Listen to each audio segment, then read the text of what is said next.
ক্ষোভ হলো শিবু উত্তমের বিরুদ্ধে। শাহজাহানের দুই হাত শিবু উত্তম তোলা তুলতো বাজার থেকে।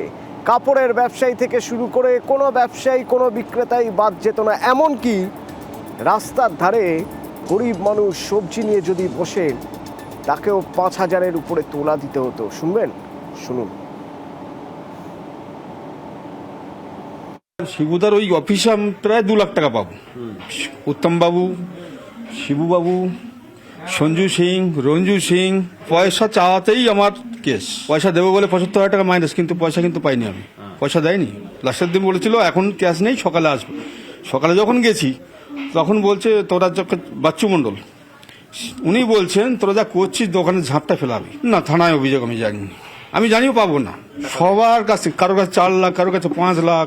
এটা আমার 2 বছরের বাকি। কমসে কম 10-12টা দোকানদারের নামে কেস দেওয়া হয়েছে। উত্তম সর্দার আমার কাছ থেকে ধার নিয়েছে, আমার কাছ থেকে মাল নিয়েছিল প্রায় 5,500 টাকা। আজ থেকে 5-6 বছর আগে আমার সে পয়সা একটা পয়সাও দেয়নি। চাইতে গেলে যদি জোর জবরদস্তি করা হয় তাহলে মার খেতে হবে, ওই জন্য আমরা বেশি জোর জবরদস্তি করিনি। সন্দেশখালী প্রায় প্রত্যেকটা দোকানদার কাছ থেকে নিয়েছে। তাহলে তোলা না, আসলে ধার। কিন্তু ধার মানে হচ্ছে টাকাটা দিতেই হবে। টাকা কবে ফেরত পাবেন, আদৌ পাবেন কিনা তা জানেন না। তোলা হলো কিনা। আমার সঙ্গে জিয়াউল রয়েছেন, প্রতিনিধি জিয়াউল। একসঙ্গে বড় হয়ে একজন হয়েছেন মস্তান, আর একজন হয়তো ব্যবসা করে খাচ্ছেন। এই যে ছোটবেলা থেকে একসঙ্গে বড় হচ্ছেন, পাড়া প্রতিবেশী একসঙ্গে সবাই দেখছেন, সেই সবের কোনো দাম নেই। টাকাটাই শেষ কথা, টাকা দিতে হবে, না হলে হুমকি। জিয়াউলের সঙ্গে কথা বলবো, কিন্তু তার আগে একবার ভাবুন, একের পর এক অভিযোগ, একের পর এক অভিযোগ, এবং অভিযোগ লাখ লাখ টাকা আত্মসাৎ করার। জিয়াউল, শোনা যাচ্ছে আমার কথা? জিয়াউল, যাদের কাছ থেকে টাকা তুলেছে, যাদের কাছ থেকে ধার নিয়েছে, ধার নামেই ধার, আসলে তোলা, সেই তারা তো একেবারে পরিচিত, নিজেরই লোক, নিজেরই গ্রামের লোক, একই সঙ্গে হয়তো বড় হয়েছে, পাশাপাশি বাড়ি, তাদের কাছ থেকে এইভাবে টাকা তুলে যাচ্ছে দিনের পর দিন।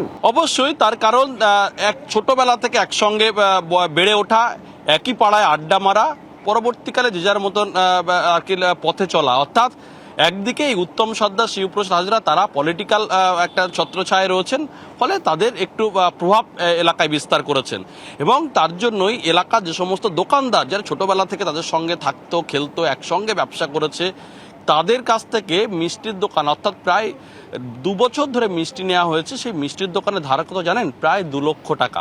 যখনই চাইতে গেছেন তখনই বলা হয়েছে দোকান বন্ধ করে দেব, না হলে আবার যখন টাকা চাইতে গেছে তখন বলা হয়েছে পুলিশকে দিয়ে কেস ঠুকে দেবো। অর্থাৎ পুলিশকে দিয়ে কেস ঠুকেও দেওয়া হয়েছে।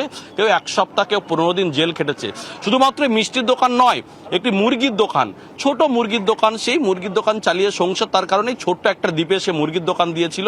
সেখানেও প্রায় 1.5 লক্ষ টাকা তার কাছ থেকে মুরগি নিয়ে মাংস নিয়ে প্রায় 1.5 লক্ষ টাকা। সে যখন চাইতে গেছে প্রথমে হুমকি, তারপরে দোকান প্রায় না হলেও 2 মাস ধরে তার দোকান বন্ধ রয়েছে। ফলে সে এখন অসহায়, তার পরিবার চালাতে হিমশিম খাচ্ছে। শুধুমাত্র এই মিষ্টির দোকান, পোলট্রি মুরগির দোকান তা কিন্তু নয়, ছোট রাস্তার ধারে যারা ছোট ফুটপাতে সবজি নিয়ে বিক্রি করে, সেখান থেকেও প্রায় 5,500 টাকার সবজি নিয়েছে। আলু, পেঁয়াজ, লঙ্কা, এই ধরনের সবজি নিয়ে সেই টাকাও দেননি। ফলে সবটাই অভিযোগ এই উত্তম সর্দার এবং তার আরেক সঙ্গী, অর্থাৎ শেখ শাহজাহানের বেতাস বাদশা, তার যে 2 সঙ্গী উত্তম সর্দার এবং শিবপ্রসাদ হাজরা, তারাই মূলত এই টাকাগুলো নিয়েছেন। টাকা আর কি মিষ্টি নিয়ে বা এই সামগ্রী নিয়ে তাদেরকে আর টাকা ফেরত দেননি। ফলে তারা অসহায়।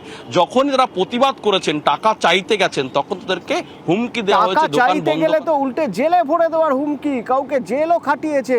অপরাধ কি না, ধার দিয়েছিলেন, সেই ধারের টাকাটুকু শুধু চেয়েছেন, তাতেই বারবার কেন চাওয়া হচ্ছে, এমন অভিযোগ থানায় ঢুকিয়ে দিচ্ছে।